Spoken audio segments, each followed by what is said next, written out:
The rain in Seattle doesn't just fall, it whispers. For 10 years, that whisper was the only thing that filled the silence of my home. I liked the silence.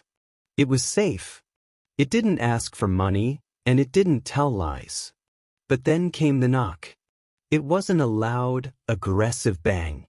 It was hesitant, like someone was apologizing before they even spoke. When I opened the door, I didn't see a thief. I didn't see the man who had ruined my credit, destroyed my reputation, and disappeared with every cent our company owned. I saw a ghost. My younger brother, Leo, stood there. He was thinner than I remembered. His jacket was soaked, and his eyes were tired, not the kind of tired you get from a long day of work, but the kind of tired that comes from a decade of running. I didn't invite him in. I didn't scream. I just stood there, holding the door handle so hard my knuckles turned white. 10 years ago, we were partners. We owned a small renovation business. We were the best in the city, honest, hardworking, and rising fast. Then we took the big one. A government contract that was supposed to make us millionaires. Instead, it made us enemies. I remember the day I found the accounts empty. $50,000, our entire operating budget, no note. No explanation. Just an empty office and a brother who wouldn't pick up his phone. The lawsuits hit me like a tidal wave. Subcontractors wanted their pay. The government wanted their results. I lost the office, I lost my truck, and I nearly lost my mind. What do you want, Leo? My voice was flat, colder than the rain hitting the porch. He didn't look me in the eye. He reached into his wet jacket and pulled out a thick, yellow envelope. Dad died, he whispered. The words felt like a physical blow. Our father had lived in a small town 3 states away. He was a simple man who believed in 2 things: hard work and family. He died thinking his sons hadn't spoken in a decade because of a business disagreement. He never knew the truth. I know, I said, though I hadn't known until that second. The lawyers called me. They said they couldn't find you for the signature. Leo finally looked up. There was no gold watch on his wrist. No expensive shoes. He looked like a man who had been sleeping in his car. I'm not here for the money, Elias, he said. I'm here because the paperwork requires both of us. After this, I'll leave. I promise. I stepped back, finally opening the door just wide enough for him to enter. The smell of wet wool and old mistakes followed him into my living room. We were about to sign away the last thing our father owned, but as I looked at the envelope in his hand, I realized this wasn't just about an inheritance.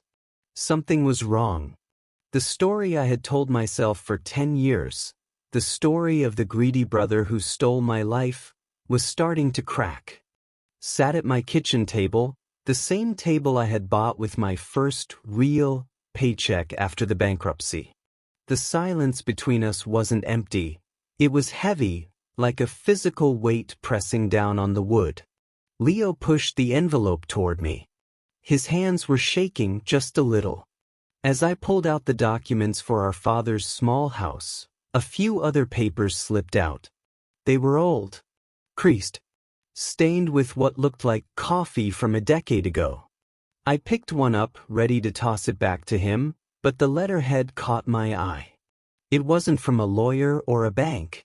It was an investment receipt from a firm that had gone bust back in 2016. What is this, Leo? I asked, my voice getting sharper. He tried to reach for it, but I pulled it back. I started digging through the rest of the pile. I forgot about the inheritance. I found bank transfers, dated just days before he disappeared. Transfers from our company account into a high-risk venture capital fund. I looked at the numbers. Every cent was there. $50,000. It hadn't gone to a car. It hadn't gone to a plane ticket to a tropical island. It had gone into a desperate, stupid gamble to double our capital. You didn't spend it, I whispered. The anger that had been my fuel for 10 years suddenly felt like it was leaking out of me, leaving me cold. Leo stayed silent, staring at his reflection in the dark window. We were drowning, Elias, he finally said. His voice was cracked. That government contract, the materials tripled in price in 1 month. We were going to go under.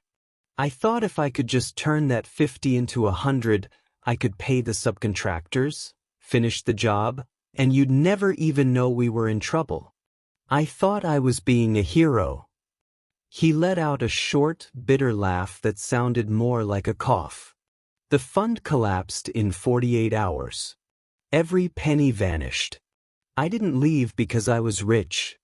I left because I couldn't look at you and tell you I'd destroyed everything you worked for because of my own ego. I looked at the man across from me. For 10 years, I had hated a thief. But the man sitting there wasn't a criminal, he was a fool. A fool who loved his pride more than he loved the truth. He had spent 10 years living in the shadows, working odd jobs, probably starving himself, all because he was too ashamed to fail in front of his big brother. The documents in front of me started to blur. I realized then that I had been mourning a version of my brother that didn't exist. The betrayal wasn't the money. The money was just paper. The real betrayal was the 10 years of life we had lost because he thought his image was more important than our brotherhood. You let me hate you for a decade, Leo, I said, the words feeling like stones in my mouth. I spent 10 years telling everyone you were a monster. Why didn't you just tell me? Leo finally looked up, and for the first time, I saw the little boy I used to protect on the playground. Because, he whispered, I didn't want to see the look on your face when you realized I wasn't the partner you thought I was. The silence in the kitchen wasn't heavy anymore. It was hollow. I picked up the pen and signed my name on the inheritance papers. My father's house, the last piece of our childhood, was now just a set of legal coordinates to be sold and split. I pushed the pen toward Leo. He signed it quickly, his hands still trembling, as if he couldn't wait to be done and disappear back into the shadows he'd lived in for a decade. I'll get these to the lawyer tomorrow, Leo said, standing up. He didn't ask for a glass of water. He didn't ask to stay the night. He just zipped up his damp jacket and looked toward the door. I'm sorry, Elias. For everything.